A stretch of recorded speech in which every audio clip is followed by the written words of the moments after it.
Hi all, welcome back to my channel Fighting Financial Crime. This is the second video that I am posting on my channel.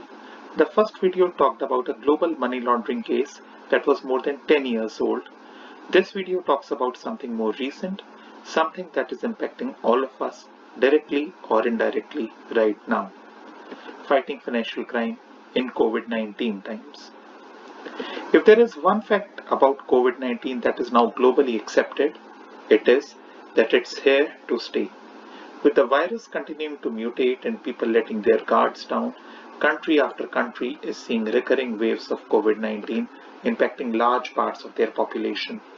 As we start to learn to live with the virus, it's imperative that we identify how financial criminals, money launderers, and fraudsters are taking advantage of the pandemic situation and what needs to be done to stop them.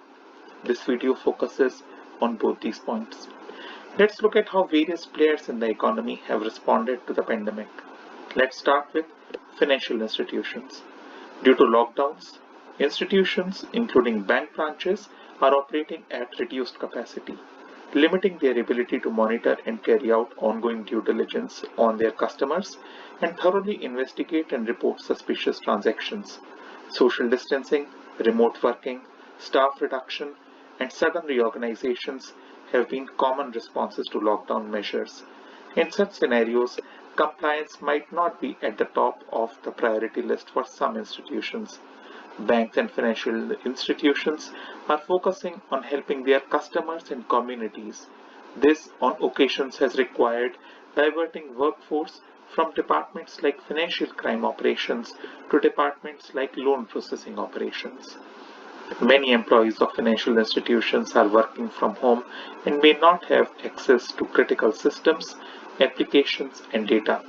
This adversely affects the ability of staff at banks to either carry out the right level of due diligence on their customers or investigate suspicious transactions and prepare suspicious transaction reports. Financial institutions have recommended clients to conduct their transactions through non-face-to-face channels, which are inherently risky. This includes adoption of digital channels by demographics such as the elderly, low-income groups, remote communities, and indigenous populations that would not normally use them and are more susceptible to fraud. This also poses a challenge for compliance because the increased volumes of transaction data makes it difficult to discern between legal and potentially illegal activities. Also, some banks have increased contactless limits, point of sale purchase limits, and limits for e-wallets, along with a reduction in charges for domestic money transfers to encourage the use of contactless payment methods. This has further increased the risk involved in digital transactions. Restrictions on face-to-face interactions is hindering effective client due diligence, leading some banks to adopt video conferencing for this purpose and some deferring this requirement with or without adequate restrictions placed on the account. Banks have also postponed non-essential on-site inspections and have moved towards desk-based reviews, virtual meetings, and inspections. However, both Financial Action Task Force please note that some financial institutions may not be equipped to verify customers' identity remotely. There are reports from a few less affected countries that their banks are indirectly impacted as they face challenges in accessing information to conduct due diligence on foreign customers and foreign business relationships. Let's see how governments and regulators have been impacted and how have they responded. Governments undoubtedly have more on their plates than usual, with most departments operating at reduced capacities and courts focusing only on the most crucial cases. Dubious financial activities have become harder to track and brought to justice. Some jurisdictions experienced capacity issues due to other responsibilities given to law enforcement agencies, such as enforcing public health measures. Also, certain types of examinations by law enforcement agencies in criminal investigations, such as searches, detentions, interrogations, hearings, arrests, and other in-person proceedings, have been postponed. Authorities had to promptly implement emergency economic relief measures such as financial aid, stimulus packages, payroll protection packages, and tax incentives to support businesses and population. This created opportunities for abuse. Also, the need for specific medical equipment and supplies swiftly skyrocketed due to the overwhelming global demand. To avoid an administrative backlog, some countries temporarily suspended complex controls in public procurement procedures to avoid disruptions. This appears to have created a vulnerability for fraud and corruption. Regulators fully understand the need to be flexible and pragmatic in these unusual circumstances. Regulators are taking a supportive stance. 3 months after the first case of COVID-19 was reported, FATF brought together 800 officials from 205 countries and jurisdictions, a feat that seems highly unlikely, if not impossible, in the current climate. The European Banking Authority (EBA) has called on regulators in the European Union to make full use of the flexibility embedded in the EU's AML-CFT framework and to plan supervisory activities in an effective as well as pragmatic and risk-sensitive way. This may entail, for example, an extension of submission dates for AML-CFT questionnaires where these are being used. Deadlines for the submission of the annual audit reports of financial entities were extended and the submission via electronic means were introduced. Some countries are providing reporting entities extensions to submit suspicious transaction reports, except in the case of high-risk areas such as terrorist financing. Bodies like FATF and Committee of Experts on the Evaluation of Anti-Money Laundering Measures and the Financing of Terrorism, or MONEYVAL, have issued guidance, analysis, and reports regarding heightened AML-CTF risks in COVID times and policy responses to these. Money laundering and terrorist financing specific trends or typologies emerging from COVID are still in the early stages of identification. Nevertheless, some national authorities have indicated that their FIUs have begun issuing COVID-related typologies and indicators to their private sector. Point to note here, there have been indications that some countries with less resilient AML-CFT regimes or resources may be unable to maintain AML-CFT operations while they prioritize responding to COVID-19. Both FATF and Committee of Experts on Evaluation of Anti-Money Laundering Measures and the Financing of Terrorism, or MONEYVAL, have noted that in general, the suspicious transactions reporting has remained steady through the pandemic. With discretionary spending being put on hold and individuals and businesses seeing a reduction in their spending power, the number of transactions taking place would have gone down. If the number of suspicious transactions being reported has remained steady, clearly money launderers, financial criminals, and fraudsters are having a field day. Let's look at what impact has the pandemic had on them and how have they adapted their modus operandi. Let's look at the money launderers first. Lockdowns and closures have disrupted money laundering methods that they rely on for the placement of illicit cash into cash-intensive businesses, forcing money launderers to explore alternate channels for integrating illicit funds into the financial system. With global trade volumes in decline and individual travel at a near standstill, conventional transnational organized crime schemes and profit repatriation arrangements that take advantage of global supply chains are heavily impacted. In the US, the Drug Enforcement Administration is seizing bulk cash, which has hobbled money laundering schemes and created a backlog of drug proceeds. Due to the disruption of supply chains of drug cartels, narcotics supply is also badly hit.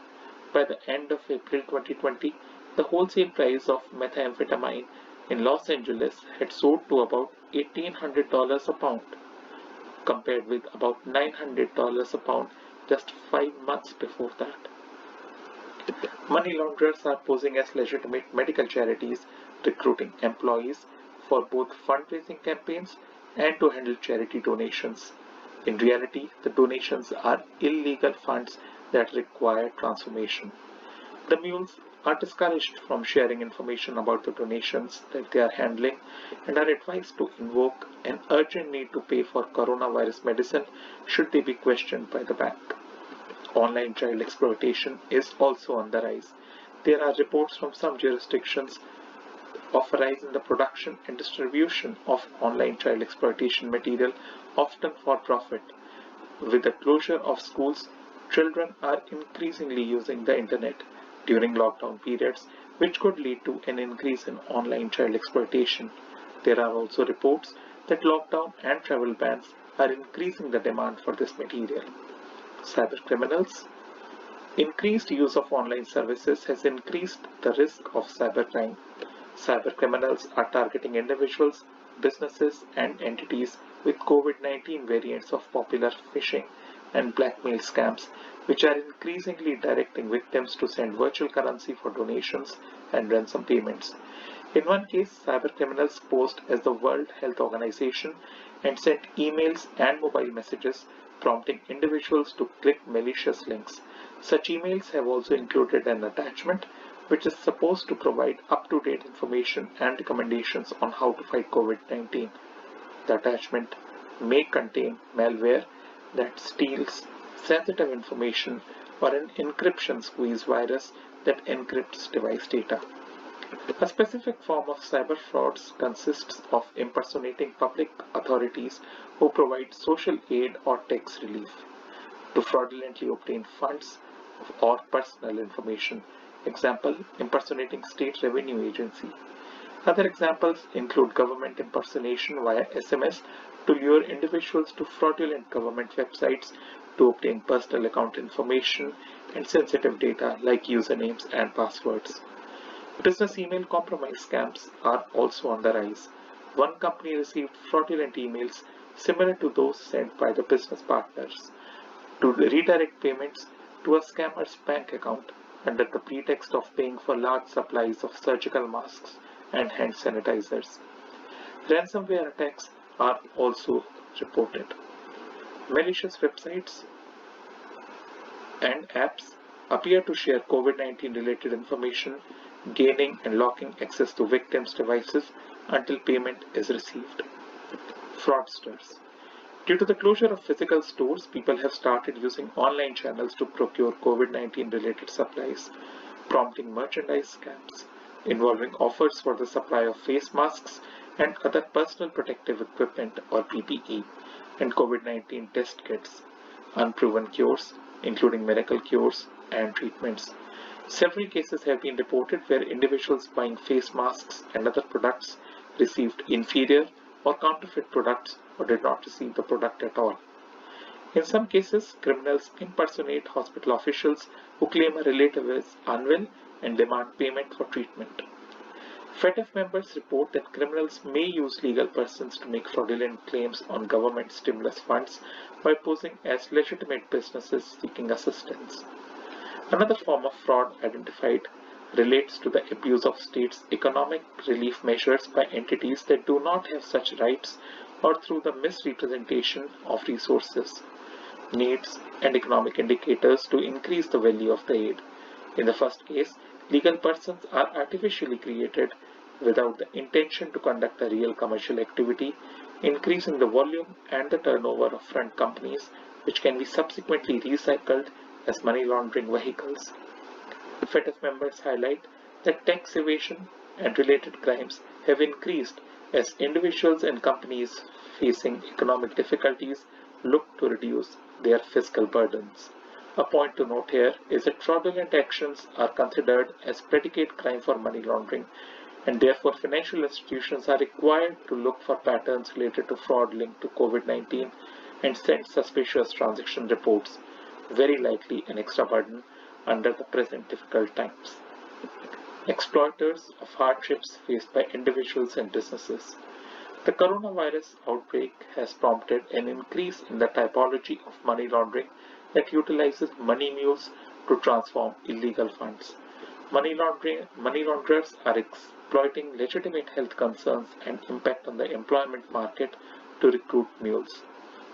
Increase in human trafficking, worker exploitation, and other related typologies as people lose employment and fall on hard times. This is further worsened due to the reduced physical inspections by government agencies responsible for investigating these crimes. The shutdown of workplaces, slowdown in the recovery of economy, rising unemployment, and financial insecurity are factors that could result in an increase in human exploitation. Loan scams, debt consolidation frauds, and investment frauds are also on the rise.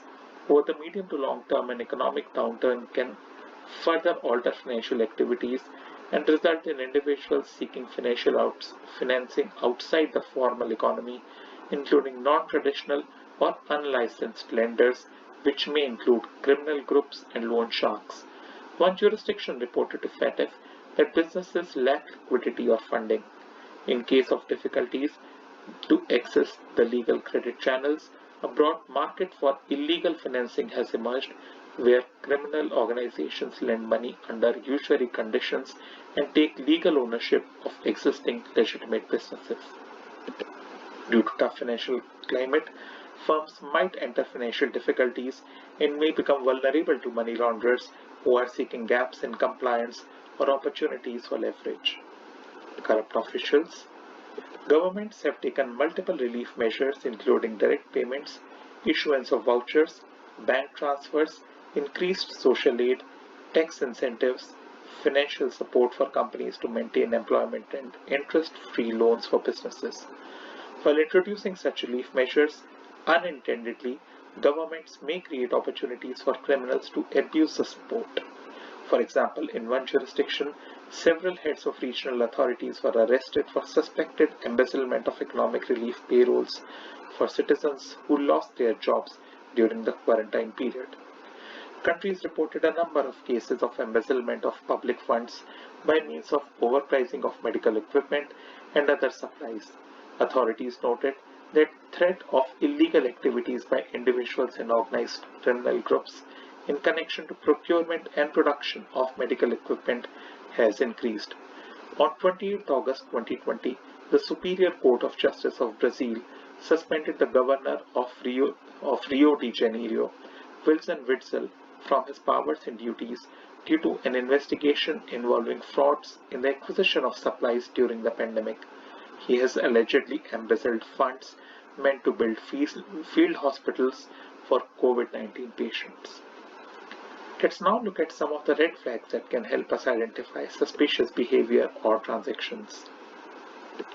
First, COVID-19 being cited as an excuse for activity that is atypical or not in line with the client's financial profile, or for not being able to provide information. This can either be KYC information or information regarding specific transactions that a bank might have requested. Next, transactions that appear at odds with the pandemic situation. For example, large cash withdrawals by individuals when we know that due to pandemic, more and more transactions are being done digitally. These individuals might be money mules or victims of fraud. Currency conversion for travel, which we know is not plausible or at least unlikely in COVID-19 circumstances. Large cash deposits, where the source of funds is unclear or not plausible given the current situation. Transactions involving businesses which have been severely impacted by pandemic. An example will be unusually large cash deposits in the accounts of restaurants, bars, gyms, travel agents, etc., when we know that their businesses have been severely disrupted. Unusual activity in the accounts of politically exposed persons, especially the ones who can influence the issuance and usage of relief packages.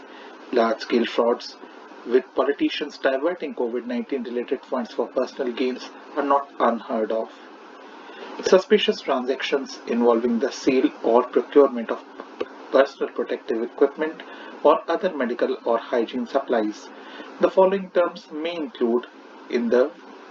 be included in the particulars of the transaction: COVID-19, coronavirus, SARS, mask, personal protective equipment PPE, chloroquine, hydroxychloroquine, azithromycin, hand sanitizer, disinfectant, alcohol, ethanol, face shield, hazmat suits, decontamination suits, ventilator, respirator, breathing machine, or artificial respiration.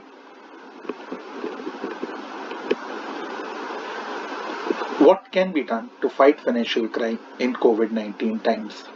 First, address risk-based metrics to place sufficient emphasis on emerging risks and trends, such as new clients accepted during the lockdown or remote operations. Law enforcement should place sufficient focus on investigating frauds and cybercrimes committed during the pandemic crisis. Border police and customs authorities should pay special attention to the cross-border movement of cash, which might be related to movement of illicit funds. The authorities should closely monitor the situation of public procurement to detect possible causes of abuse and corruption, especially where public procurement controls have been relaxed. There are examples of some countries engaging proactively with the non-profit organizations or NPO sector. Countries and financial institutions should apply a risk-based approach to ensure that legitimate NPO activity is not unnecessarily delayed, disrupted, or discouraged. In one jurisdiction, the government has designated channels for COVID-19 donations. It is important to recognize that FATF standards do not require that all NPOs be considered high risk and that most NPOs carry little or no terrorist financing risk. Encourage full use of a risk-based approach to KYC and customer due diligence. Some regulators are communicating with reporting entities about the importance of continuing to provide essential financial services while also mitigating money laundering and terrorist financing risks by using the full range of tools at their disposal. In relation to customer due diligence, regulators have put in place some of the following measures. First, applying simplified due diligence measures where lower risks are identified. For example, accounts created specifically to facilitate government payments to individuals or businesses. Second, to facilitate the smooth processing of applications, some supervisors have approved simplified due diligence measures, including for customer verification for transactions under government assistance programs where they are assessed to present lower risks. They include obligations for regulated entities to put in place mitigating measures such as ongoing due diligence and to review CDD if other risks are later detected. Third, providing guidance that there may be legitimate reasons for customers not providing information for ongoing due diligence or KYC refreshers. Example, if they are confined, under quarantine, or ill, and that the usual processes for dealing with these situations, including exiting the customer relationship, may not be appropriate at this time. Fourth, allowing institutions to accept recently expired government-issued identification until further notice in order to verify the identity of an individual, although they are still required to determine the authenticity of the identification. Fifth, considering the application of delayed verification provisions for new business relationships in line with the FATF standards. Example, by implementing transaction limits, banks can accept digital copies of documents as an interim measure with the originals to be cited in due course. Sixth, encouraging the use of responsible digital identity and other responsible innovative solutions for identifying customers at onboarding and while conducting transactions. Recent FATF Digital ID guidance highlights that non-face-to-face onboarding and transactions conducted using trustworthy digital ID are not necessarily high risk and can be standard or even low risk. Most regulators are adjusting their focus as relevant. For example, they are putting greater focus on online casinos and gambling platforms, considering regular casinos and gambling arcades are closed, and more focus on dealers in precious metals and stones with greater investment in gold. Conversely, there is potentially less focus on lower risk areas such as cash-intensive businesses that have halted trading. Increased levels of communications with other players in the industry and regulators to learn from the experience of others. FIUs are developing strategic analysis based on review of available bulk data and adapting suspected transaction report prioritization and analysis. For example, Some FIUs have asked regulated entities to use a keyword in their reports to triage and prioritize incoming suspected transaction reports. I hope you found the video informative and interesting. I'd like to thank Fatif and Moneywell, whose reports I have referred to for the content of the video. Thanks for watching and do subscribe to my channel. Thank you.